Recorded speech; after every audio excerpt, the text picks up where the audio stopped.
Hello, I'm Dr. Thomas Wong, a graduate of Georgetown University and the SUNY College of Optometry, where I came to New York 10 years ago, became an associate clinical professor. We're going to have great conversations with some of my students. Today we're going to talk about Asians overcoming adversity. When I moved to New York 10 years ago, I had to go through a career change, which was wonderful, and had to deal with COVID-19 to create online content. So we have two students, Tiffany and Jay, are going to talk about things they did to overcome adversity. Tiffany, why don't we start with you? Okay, so my parents came over to America when I was about 3 years old from Taiwan. So I was actually born in Taiwan and moved to America.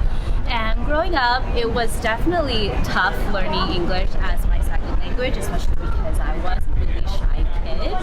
It was tough for me to come out of my shell and just being in a completely different culture. And growing up, being the oldest child of my family, I acted as kind of the mediator and the translator a lot growing up. And moving to New York was actually really tough for me. My family currently lives in California, so it was really a big decision for me, and definitely a big talk with my parents moving so far away and kind of just feeling that I can no longer kind of take responsibility for my family and take care of them from being over 3,000 miles away. So, and even now with everything that has gone on in the past couple of years with COVID and earlier in 2021 with the uptick in violence against Asian Americans, it was just tough for me to think about my family so far away and not being able to communicate with them as well and take care of them as well. And that's something that I'm still trying to deal with, but just being Asian American, there's that sense of responsibility towards your family.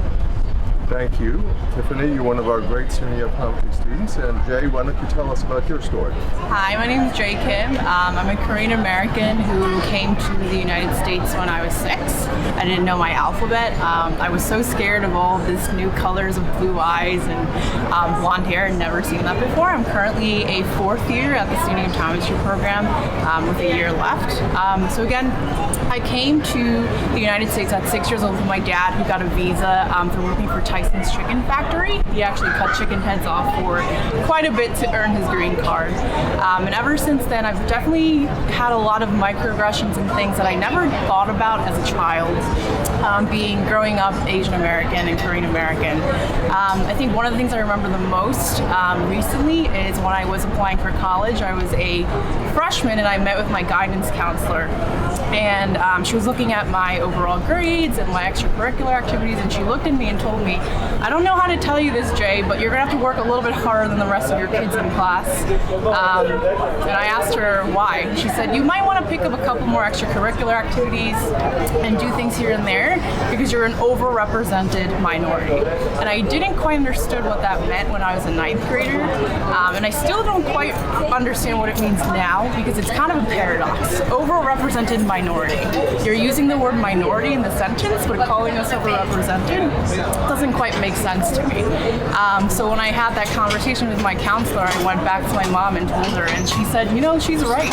It is harder for Asians to get into college, and you are going to have to do a little bit better than your other colleagues that might not be Asian American." And I think that really set the tone for me when I went into college and I went into things. And I think the biggest problem that I think still exists today is we may be overrepresented minorities, but we're still not represented in leadership roles. When you look at the medical field, yes, there are a lot of Asian American doctors. However, I feel as though there are not enough of us still in leadership positions where our voices are not being heard in terms of administration and other leadership roles. And I really, really have a big heart for that. And that is why I think even in SUNY Optometry, I was super involved with student council and class council because I believe that our voices still should be heard, no matter if we're calling us overrepresented minorities.